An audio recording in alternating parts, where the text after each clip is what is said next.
Hey, gang. Kevin Strange here. ROCCO and SASPARILLA. ROCCO and SASPARILLA's SICKMASTIME story comic book drawing day number 4. Four of these. It's the fourth one. It's Friday, December 4th.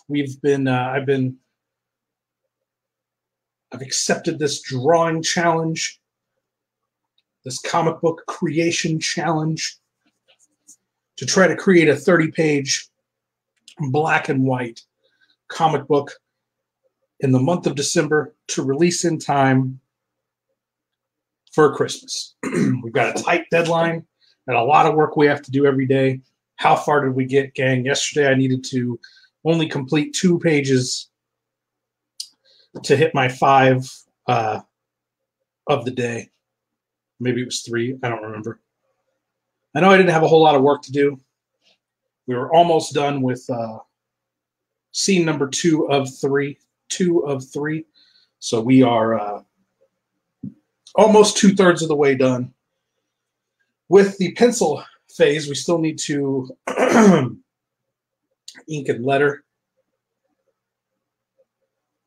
Within 4 days, we've managed to crank out 18 pages. Here's where we're at. These are our finished pencils.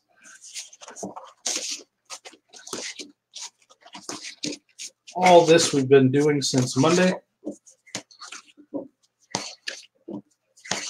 Here we're into scene 2.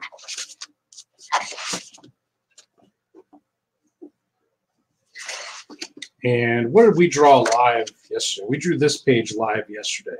So this is where we left off. This is what I did after we got off the air.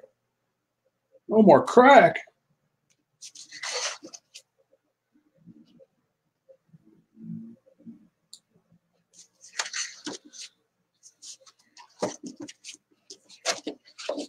So I got all the way up to our last page. I could have done this page today, earlier this morning, but I wanted to save it and pencil it live on the air with you guys.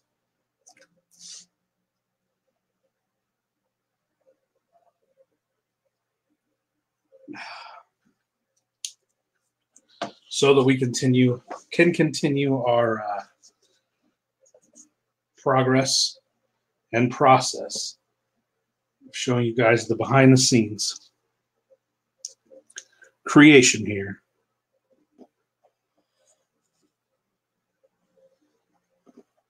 Of ROCCO and SASPARILLA's SICKMASTIME story, the Strangeville Christmas comic book. Coming to you guys just as soon as it's finished.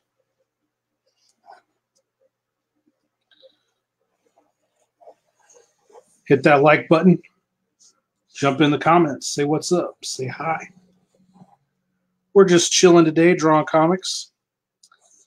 I'm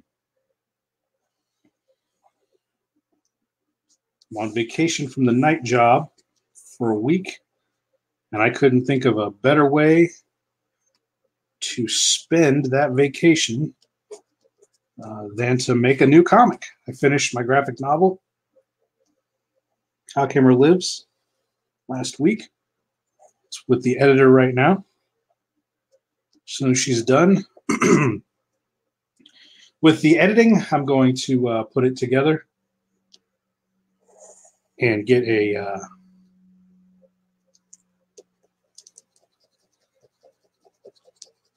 printed proof copy heading to me in the mail. I'm going to send off, when I'm happy with that, I'm going to send off. Hit that like button, drop some comments in if you're watching live. Say hi, say what's up. Ask some questions. I'm going to try to do something a little different this time with How Camera Lives, the graphic novel. I'm going to send it off to some YouTube comic reviewers and just see if we can get any new heads on board the Strangeville train.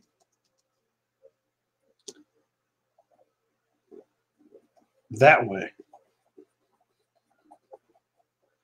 So it's going to be a while before we can get back out on the road. We talked extensively yesterday about conventions and convention promotion and all the little tactics I use to promote the stories of Strangeville at conventions. But, you know, the internet is a much different place than it was years past. I used to use MySpace and YouTube to my great advantage. Was able to reach tens of thousands of people on the internet, created a huge enthusiastic online fan base.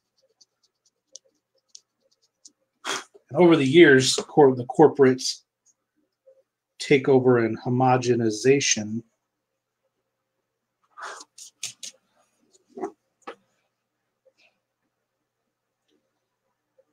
that's about the easiest panel we're going to do. I guess this one's pretty fucking easy too.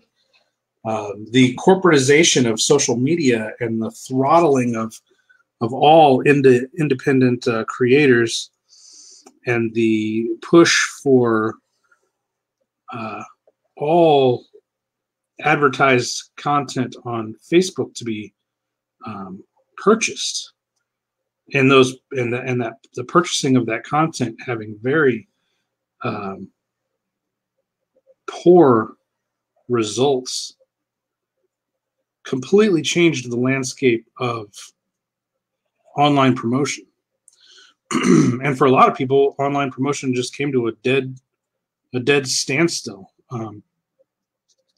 Myself included in a lot of ways.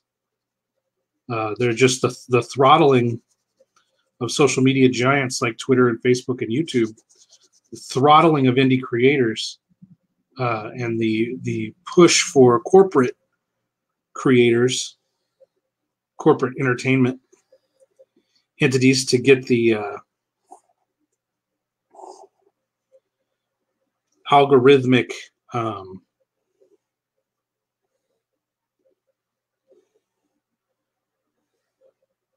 preference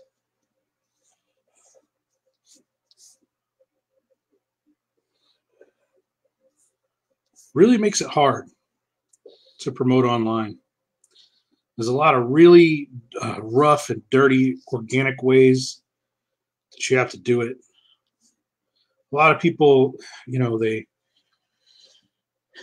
guys jump in the comments. Let's have a conversation.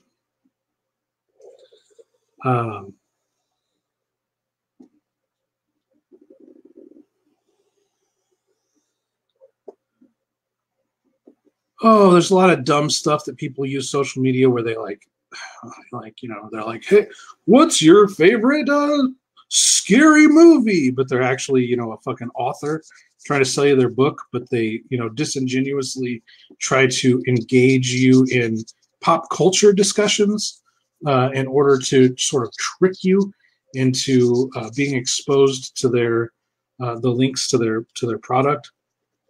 I find it to be really disingenuous. But it's also somewhat effective. Certainly more effective than just slamming social media with spammy links, which again is sort of what social media was used for in the early days by bands and video, you know, creators. I was around, like when I was doing feature-length films, the hack movies, horror comedy films. It was in the age of Smosh and who was that little dweeby kid? Fred. Fred was this viral comedic video creator on YouTube. I was making feature-length films in that era, and the problem was, J-Man, if you had to fuck, kill, and marry a character in Strangeville, who would you? That's an interesting question, J-Man. An interesting question. If I had to fuck a Strangeville character, it would probably be Cousin Susie, because she's a freak like that. Obviously, because I wrote her that way. She's probably my favorite. Somewhat, either Cousin Susie or Mary Beth would be my fuck. I would probably marry Nancy because she's so sweet. She's such a sweet and gentle, caring little character. These are silly questions.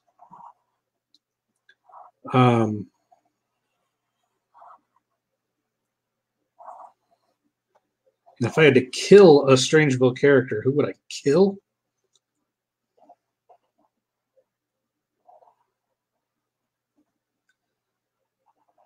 Who would I want to? I would probably kill any character played by what's his name. I would kill Captain Appleton. I would kill Captain Appleton. That's who I would kill.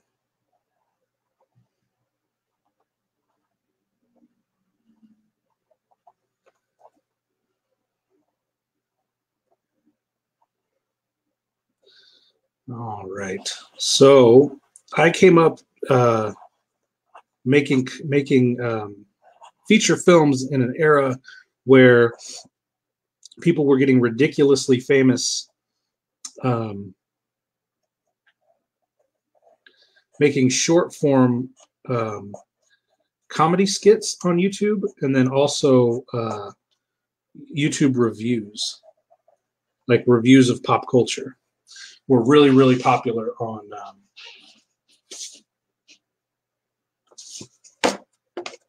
YouTube, and then by proxy, they were being advertised and promoted on MySpace and through internet forums. There were a lot of forums back in the day. There aren't really many forums left. 4chan and 4chan and Reddit seem to be the real big forums that still exist on the internet. And so that's how a lot of content was promoted back in the day. I didn't do any of that. Our stuff was promoted on the social media platforms. We had our own forum. We actually we had the hackmovies.com forum, where we kind of circumvented the other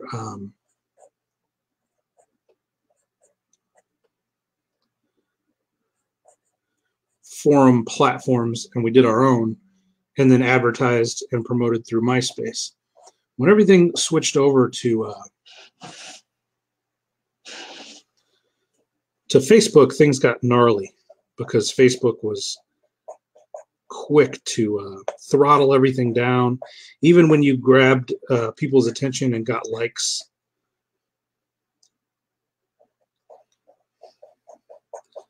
on your pages, you would be throttled down and expected to pay for advertising to your own audience that you cultivated yourself, that liked your videos, and which is basically like a subscription to your feed.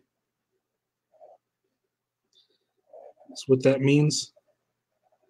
And it really hurt indie promotion.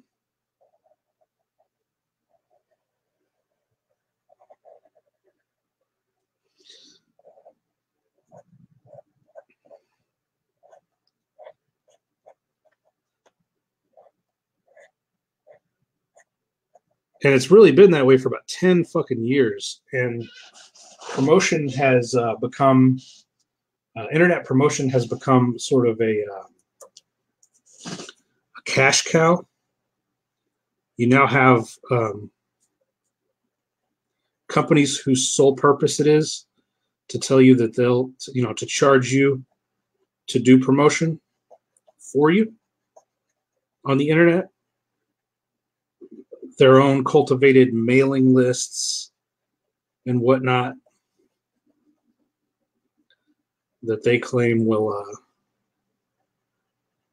put you in front of eyeballs, but they charge you for it. So there's always a fee involved. And getting your content out in front of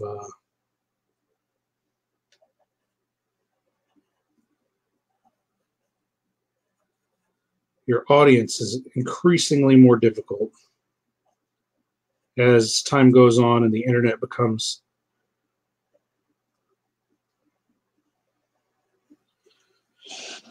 more and more corporatized.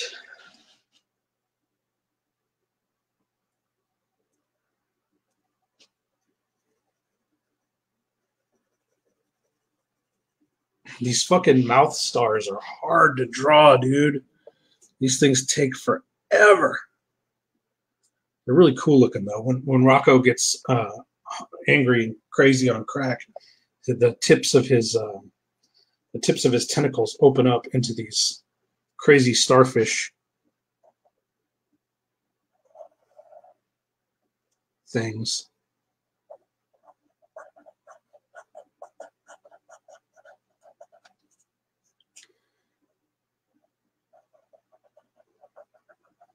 I didn't realize they were going to be so fucking hard to draw.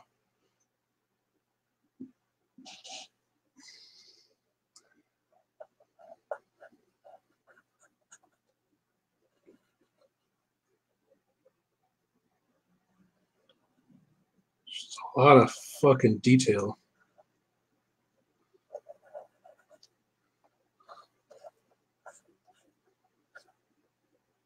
That goes into each one.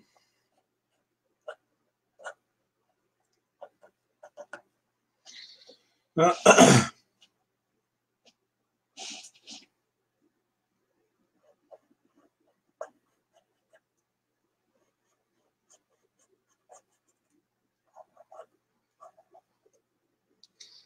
trying not to rush it and half-ass it, even though this is just the pencils. I can rush and half-ass the whole thing. It doesn't matter. I'm going to go back and ink over the whole thing, so I really could just make a fucking facsimile of this, just draw a circle and 5 points, and I'll know where to draw these things in the inking phase, so I don't know why I'm even going to the trouble to draw them all out like this. What the point is.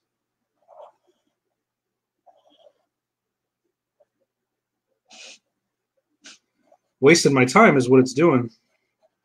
And time is something we don't have a lot of this month. So I really need to just get the fuck on with it.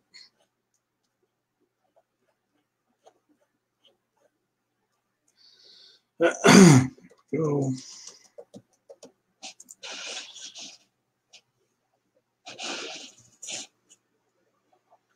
That's what I'll do with this one. I'm just going to lay in the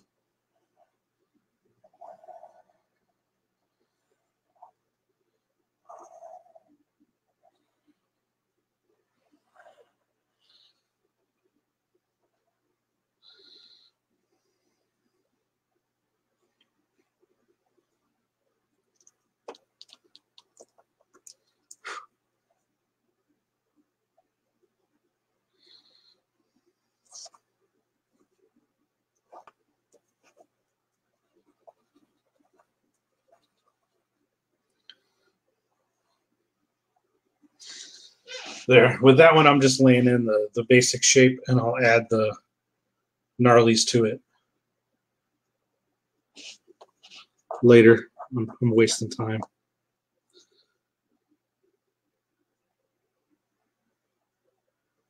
Doing all that. Old Josh Shitsuo Montoya comes in with that's cool. I didn't know ROCCO was such a badass. He's a bitch and smoked Christmas. Yeah, that's the that was the appeal for me to do this Christmas comic, was to give ROCCO some more dimensionality give him some more personality and sort of give us some more meat and potatoes as to what kind of a creature he even is. Like, I don't even know what he is. They just call him, like the crackheads call him a talking pig. But what he actually is, what he used to be a person. I don't know if that's even been established. But he used to be human. And Sarsaparilla turned him into this fucking abomination. So we're just learning a little bit more about him here, and they'll, you know, the adventures of ROCCO and Sarsaparilla will continue down the line. I've always wanted them to. I actually had this idea for ROCCO and Sarsaparilla back when we made Smoke Christmas. I was cracking up at the idea because, you know, he's just like this mush-mouthed, almost talks like a child or a retard or a retarded child in Smoke Christmas, and he's in those robes and he just has terrible things happen to him. He's just a simpering dweeb.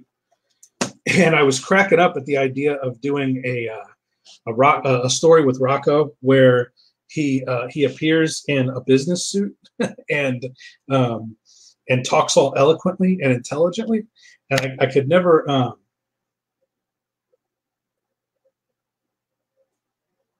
get that out of me. I could never figure out why the fuck he would be in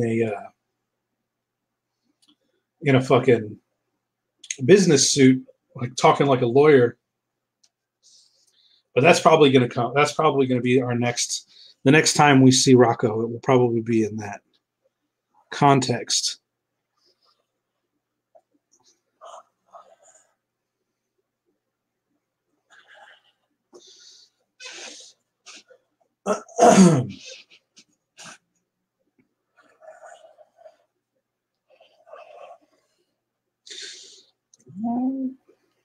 Really bad job on that. Really bad job on that. Come up like that.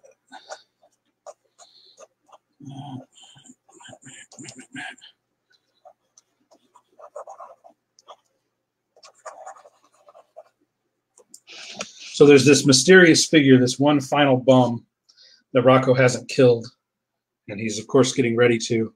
He strikes out with his starfish tentacles, ready to eat the final mystery bum. The tentacles smash into the shadows where the bum is standing. The mystery bum is standing.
Okay. So we've got 4 panels handled. We've got 2 more to go. So who steps out of the shadows but motherfucking Santa Claus himself? How could that be? Santa Claus, as we know, is in the fucking Christmas dimension getting butt raped by Sarsaparilla the Weed Witch. How is he in the earthly realm in a crack house at the same time? How can this be?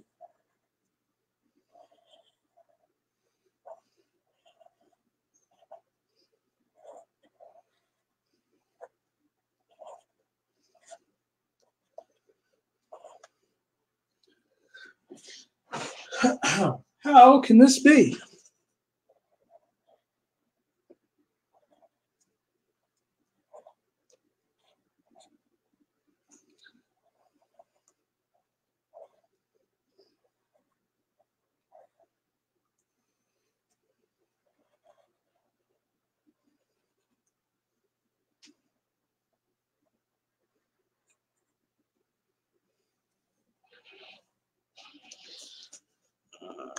Do it.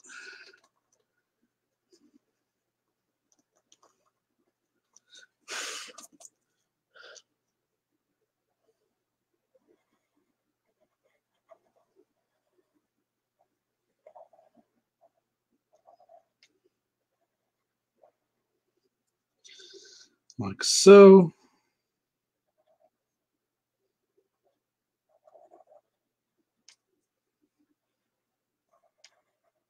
Like so.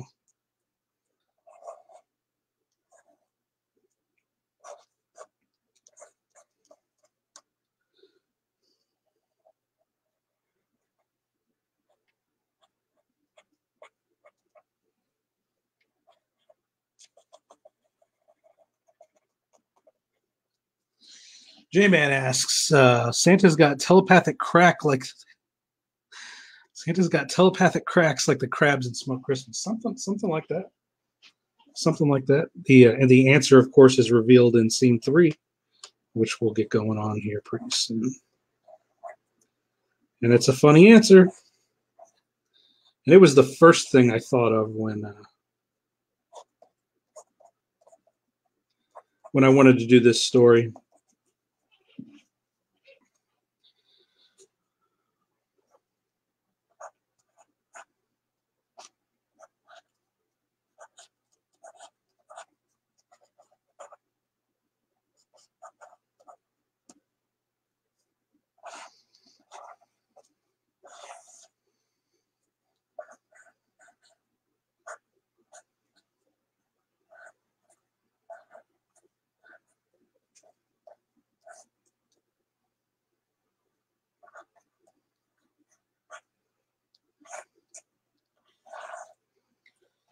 All right. So, Santa's hands.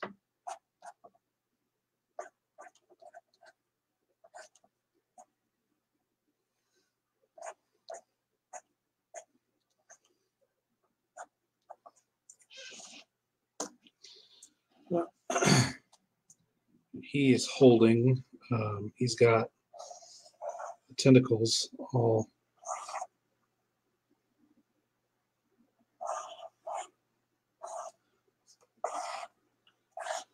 wrapped up in knots.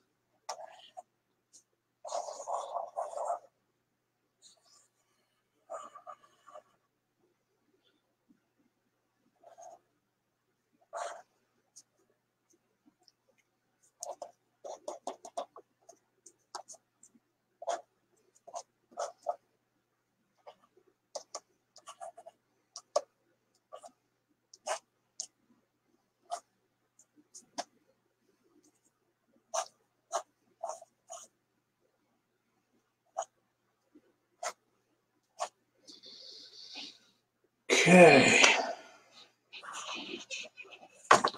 Yeah, so to kind of experiment a little bit with how to bring in more, how to create more strange heads through internet promotion, which is increasingly difficult. I'm going to try to send these, I'm going to try to send the Cockhammer Lives graphic novel out to some YouTube reviewers, some pretty influential comic book commentators, reviewers, and creators on YouTube, and see if I can get them to do an episode on Cockhammer Lives. And I'm going to send it to them in plenty of time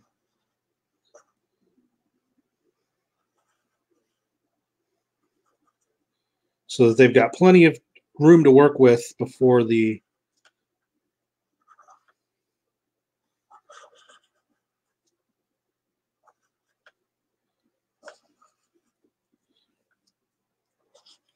Indiegogo launch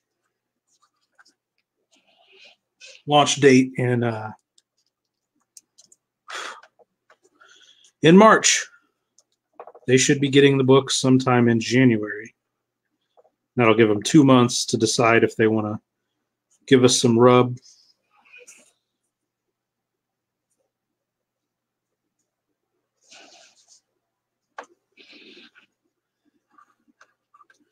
Chat us up on their shows or not. One of the big ways we were promoted on the internet back in the day was the internet horror news sites like Dread Central, and back in the day, Fangoria and Rue Morgue had they were magazines, but they also had extensive news coverage on their websites. I don't think that I guess they do. I don't know. Seems like they cover way more mainstream crap on their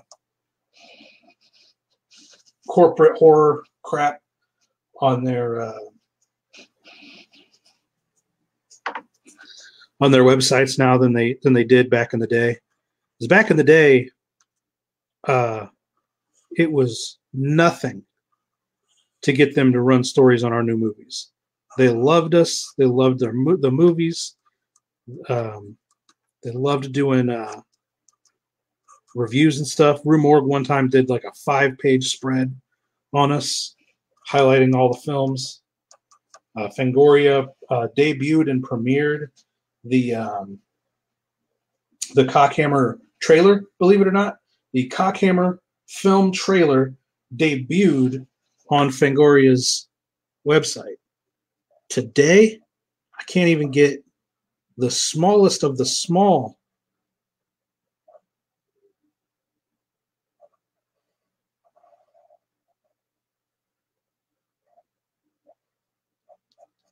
horror sites to respond to my emails.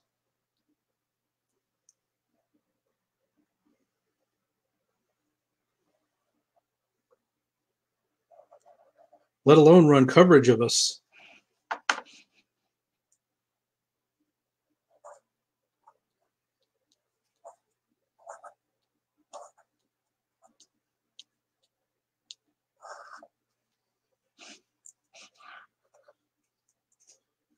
In their magazines or on their sites. It's bizarre.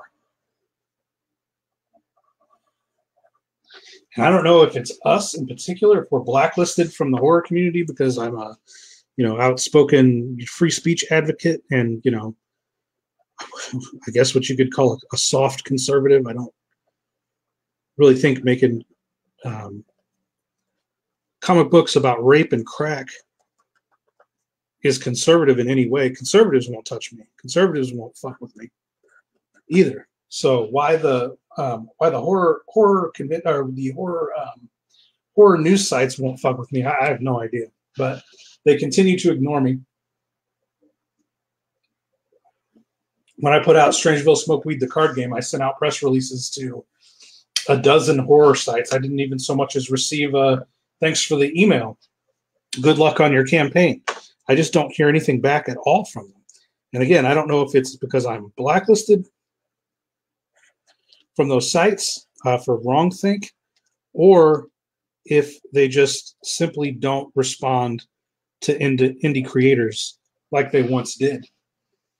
I think that's a pretty good fucking side view of Santa Claus. I'm really bad with profile pictures, and I think I did okay on that one. I actually think that might be one of my best profile drawings. Maybe Santa's head can be a little bit further back.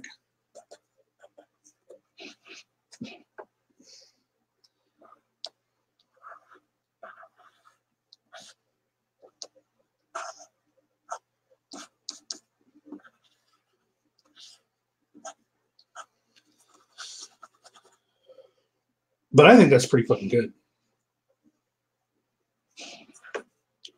Good for me. It's an improvement for me, There's always going to be way better artists out there than me, but all I can do is try to get a little bit better at my weak points each time I draw. The cumulative effect will be to become a better artist over time. That's all I can do.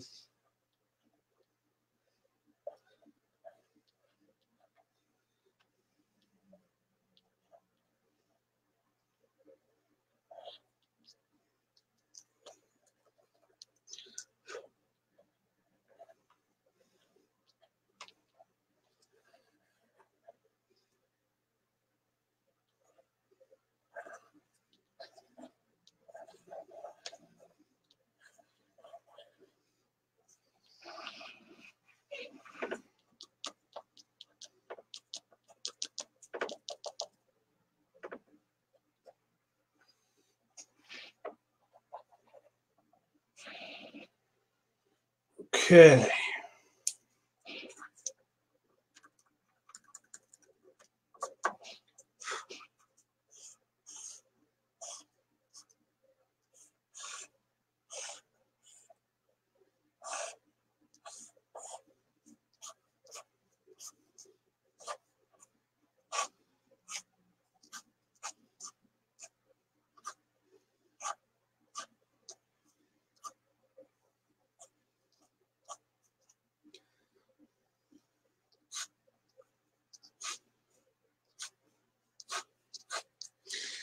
That about wraps us up.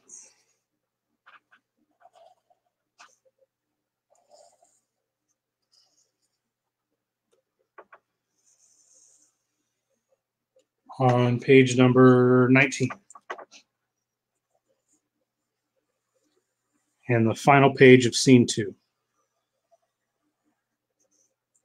So we now have 2/3 of the comic book penciled. 19 of 29. I keep saying 30. It's just a nice round number to say. There's 29 pages total in the comic, and there's going to be like a prologue page that'll make it 30. But there's 29 pages. 19 of them are done. We have 10 more to go. So that and the thumbnails, that wraps up this page. And now we have 2, 3, 4, 5, 6, 7, 8, 9, 10. We have these 10 pages to rough out and lay out on 11 by 17 pages. And that's what I'm going to do for the rest of the day today. And my goal is to, by the end of tonight, to have these 10 pages laid out so that tomorrow, Saturday the 5th, with 10 pages left to go, the entire comic book will be laid out and roughed, and I can do hopefully 5 pages tomorrow and 5 pages Sunday, and have the comic book completely penciled inside 6 days of December. 6 days of work, 29 pages penciled. Then on Monday the 7th, my last day of vacation, I can digitize the entire comic book and begin the inking phase, where I will then also attempt 5 inking pages per day. So it'll be Monday, Tuesday, Wednesday, Thursday. By Friday of next week, which will be the 7th, 8th, 9th, 10th, 11th, 12th. On Friday, I'd like to have the entire comic inked. Saturday and Sunday devoted to lettering. What did I say that was? 7th, 8th, 9th, 10th, 11th, 12th, 13th. So by the 14th, I would love to have the entire comic inked and lettered, which means it will be finished. I can then work on a cover. Between the 14th and I would say I will release this 15, 16, 17, 18, 19, 20. That'll give me 6 days to do a cover and the PDF formatting, and I can release this to you guys on the 20th. That's the schedule I'd like to be able to hit. Finished by the 14th, released by the 20th. That would be super cool. We're well on our way, gang. We're doing great this week. For everybody who has watched all the way up to now, I hope you have enjoyed the. Go through this one more time. Hope you've enjoyed watching the creation from blank paper to a 2/3 completed comic book.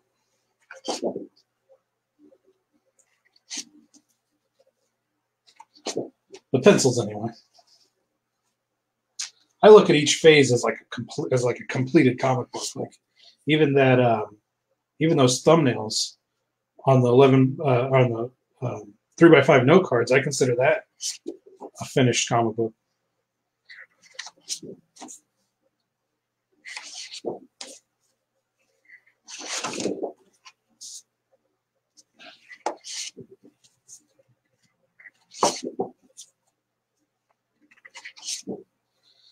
I like Psycho Rocco and his big tentacly dong.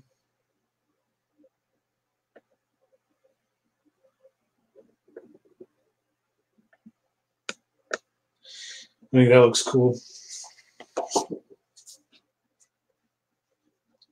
This is one of my favorite pages.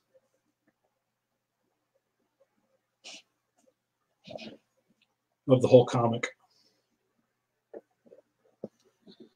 He's like, please don't fuck me. And he's like, I'm not going to fuck you. I'm going to eat you. That's all. And it's going to be like a hissing sound effect. And then crunch. That's one of my favorite pages in the comic. This is why I make comic books. A page like this is what really excites me about comic book creation. I love telling stories this way. I love it.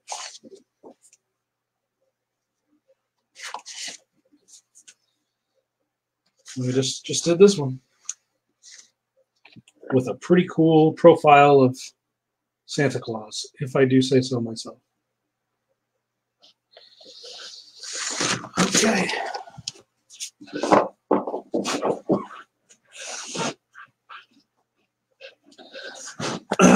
That's it, gang. I'm going to get to work on the layouts for the final 10 pages of Cockhammer Lives, the graphic novel. We'll be back tomorrow, Saturday the 5th, and I should have all of the remaining pages ready to do the detailed pencils on. So we'll do another one tomorrow, hopefully in the morning or early afternoon. So a couple more days left of vacation. I think I can pencil this whole comic on vacation. We are on schedule, gang. We'll see you tomorrow. Remember to stay strange.